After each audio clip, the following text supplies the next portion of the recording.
ফের প্রকাশ্যে গুন্ডাগিরির অভিযোগ উঠল রাজধানীর ভিআইপি জোন হিসেবে পরিচিত গোর্খাবস্তি এলাকা। অভিযোগ, বৃহস্পতিবার সকালে কলেজে যাওয়ার পথে টিআইটি কলেজের এক ছাত্রীকে একটি গাড়ি ইচ্ছাকৃতভাবে ধাক্কা দেয়। ছাত্রীর সঙ্গে ছিল তার ভাই। প্রতিবাদ করলে চালক কোনো পাত্তাই দেয়নি তাদের। ট্রাফিকের পরামর্শ নিয়ে এনসিসি থানায় ঘটনার অভিযোগ করেন নির্যাতিতা ছাত্রী। পুলিশের অভিযোগ করার অপরাধে ছাত্রীর ভাইকে ধরে প্রচন্ড মারধর করে 5 থেকে 6 জনের দুষ্কৃতী দল। পরে এনসিসি থানায় দ্বিতীয়বার অভিযোগ করলে পুলিশ অভিযুক্তদের মধ্যে 2 জনকে আটক করে। কমপ্লেন করছি, যাইতে গেছি, তারা এর মধ্যে আর 2 জন মহিলা পুলিশ গেছিল, আমরা লেগা তারা আইছে না। তারপর আমরা জন্য যাইতে গেছি, আমার ভাইও যাইব অফিসে, আমিও কলেজ যাওয়ার লেগা গাড়িতে উঠছি। তারা 2 জন 3 জন আইছে, আয়েসেরা আমার ভাইরে মারছে, ভীষণ পরিমাণে মারছে। আমার ভাই সামনাটার মধ্যে মারছে, থানার সামনাটার মধ্যেই মারছে।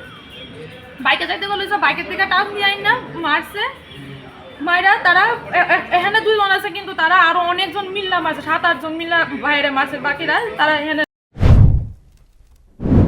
প্রসঙ্গত, এনসিসি থানায় গোর্খাবস্তি এলাকায় বরাবরই উচ্ছৃঙ্খল ঘটনা ঘটে চলেছে। ভিআইপি জোনের উচ্ছৃঙ্খলতা নিয়ে কেন পুলিশ কার্যকরী পদক্ষেপ নিচ্ছে না তা নিয়ে প্রশ্ন উঠছে নাগরিক মহল থেকে।